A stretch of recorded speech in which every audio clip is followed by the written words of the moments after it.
مدت سے کاروانے خرد کو تلاش تھی، ایک راہبرے جنون ملے، معتبر ملے، مدت پہ جستجوئے نظر کامراں ہوئی، مدت پہ ایک قدر شناس گہر ملے۔ اب ایک دھوم قافلے والوں میں ہے کہ ہاں ایسا ملے امیر کسی کو اگر ملے۔ صدر واجب الاحترام و حاضرین عالی مقام، آج کی اس تقریب میں میری سوچ کے اجالے جس موضوع کے حوالے سے اپنی تابانیاں بکھیرنے کے لیے بیتاب ہے وہ ہے یوم ولادت حضرت امام حسن رضی اللہ تعالیٰ عنہ۔ سامعین کرام، حضرت سیدہ فاطمہ الزہرا رضی اللہ تعالیٰ عنہ کے گلشن کے مہکتے پھول اپنے نانا جان رحمت عالم صلی اللہ علیہ وآلہ وسلم کی آنکھوں کے نور، راقب دوش مصطفیٰ جان رحمت صلی اللہ علیہ وآلہ وسلم کے مبارک کندھوں پر سواری کرنے والے سردار امت حضرت سیدنا امام حسن مجتبی رضی اللہ تعالیٰ عنہ کی ولادت باسعادت 15 رمضان 3 ہجری کو مدینہ طیبہ میں ہوئی۔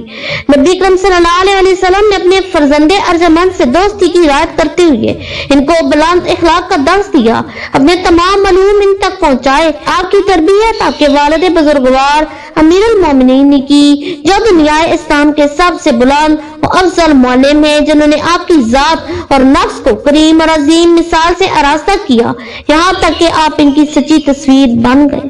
اسی طرح آپ کی والدہ گرامی سیدہ نساء العالمین زہرا رسول صلی اللہ علیہ وآلہ وسلم نے خالص ایمان اللہ سے عمیق محبت اور اس سے مضبوطی سے لو لگانے سے آپ کی تربیت فرمائی۔ ساتھیوں، جس نے بیت نبوت وہی نازل ہونے کی جگہ اور مرکز امامہ میں پرورش پائی، آپ اپنے حسن سلوک اور عظیم شخصیت میں اسلامی تربیت کے لیے بہترین مثال بن گئے۔ رسول صلی اللہ علیہ وسلم کے اس پہلے پھول اور آپ کے اس نقطۂ جگر نے اپنی زندگی زہد و تقوی میں بسر کی اور ہمیشہ خدا سے لو لگائے رکھی اور زندگی کے بہت کم مال و دولت پر قناعت فرمائی۔ حاضرین محفل، فرزندان رسول حسن مجتبی اپنے والدی گرامی کی شہادت کے بعد خلافت اسلامی پر متمکن ہوئے اور تقریباً 6 ماہ تک آپ نے امور مملکت کا نظم و نسق سنبھالا۔ آپ کا دور بھی خلفائے راشدین میں شمار کیا جاتا ہے۔ امام زین العابدین فرماتے ہیں کہ حضرت حسن رضی اللہ تعالیٰ عنہ زبردست عابد، بے مثال زاہد، افضل ترین عالم تھے۔ آپ نے جب بھی حج فرمایا، پیدل فرمایا، کبھی کبھی پا برہنہ حج کے لیے جاتے تھے۔ آپ اکثر یاد خداوندی میں گریا کرتے تھے۔ جب آپ وضو کرتے تھے تو آپ کے چہرے کا رنگ زرد ہو جایا کرتا تھا اور جب نماز کے لیے کھڑے ہوتے تھے تو بید کی مثل کانپنے لگتے تھے۔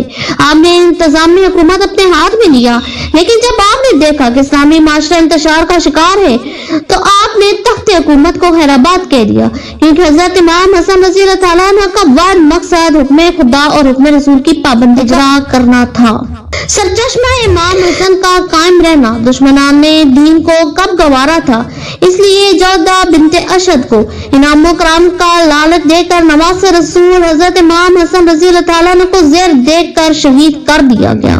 رسول کے پیارے نواز سے امام حسین نے 28 صفر 50 ہجری کو جامع شہادت نوش کیا اور جنت البقیع میں مدفون ہوئے۔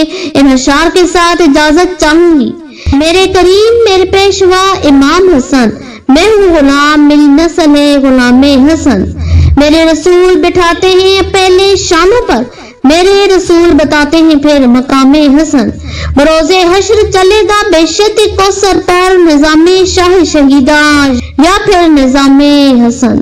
زمانے ٹھہر کے تکتے ہیں میرے مولا کو، خرام سید سادات خرام حسن۔ آپ کی سماعتوں کا شکریہ۔